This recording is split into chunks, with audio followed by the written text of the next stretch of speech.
جو عورتیں یا بیویاں تو یہ کہتی ہیں نا کہ ہمارا شوہر جو ہے وہ ہم پہ غصہ جو ہے وہ نہ کیا کرے، تو میں آپ کو ایک بات بتاؤں کہ اگر آپ کی یہ خواہش ہے تو اس کا مطلب ہے کہ آپ اللہ کی ایک نعمت سے محروم ہونا چاہتی ہیں۔ اور ایک بات ہمیشہ ذہن نشین کر کے رکھیے گا کہ غلط بات پر غصہ نہ آنے کا مطلب یہ ہوتا ہے کہ آپ انتہائی نادان اور بے وقوف شخص ہیں، اور غلط بات کے اوپر غصہ آنا یا ہونا یہ ایک باشعور اور غیرت مند انسان کی نشانی ہوتی ہے، اور غصہ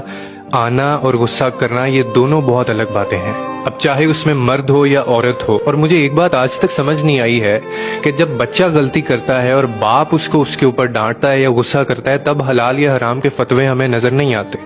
جب ہمارا باس ہمیں ڈانٹتا ہے، امپلائی غلطی کرتا ہے، تب بھی ہمیں حلال اور حرام کے فتوے یاد نہیں آتے۔ اور جب کوئی طلبہ غلطی کرتے ہیں اور استاد ڈانٹتا ہے یا غصہ کرتا ہے تب بھی ہمیں حلال اور حرام کے فتوے نظر نہیں آتے۔ لیکن جس دن کوئی شوہر اپنی بیوی کو ڈانٹ دے یا روک ٹوک کرے اس کے اوپر، تب ہمیں سارے حلال اور حرام کے فتوے بھی یاد آ جاتے ہیں، اور ہم اس کے اوپر یہ لیبل لگانا شروع کر دیتے ہیں، اور ہم پھر یہ بھی بھول جاتے ہیں کہ یہ وہ شوہر ہے جس کا شریعت نے درجہ باپ سے بھی بڑھا دیا ہے، استاد سے بھی بڑھا دیا ہے، مجازی خدا بنا دیا ہے،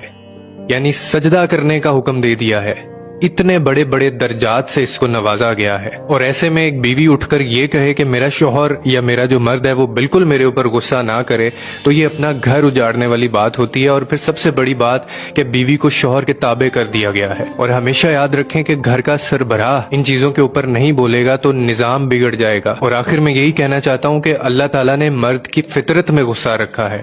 ایک عورت یا بیوی جتنا مرضی کوشش کر لے وہ اس غصے کو ختم نہیں کر سکتی ہے۔ اگر ایسا ہوگا تو پھر بچے بھی بگڑیں گے، نسلیں بھی بگڑیں گی، گھر کا نظام بھی بگڑے گا اور رشتے بھی بگڑیں گے۔ اسی لیے یہ خواہش مت رکھیں کہ غصہ ہی نہ کیا جائے، بلکہ یہ یاد رکھیں کہ غصہ کرنا اور غصہ آنا دونوں الگ چیزیں ہیں۔ اور اگر آپ یہ چاہتی ہیں تو اس کا مطلب ہے کہ آپ اللہ کی نعمت سے دور ہونا چاہتی ہیں۔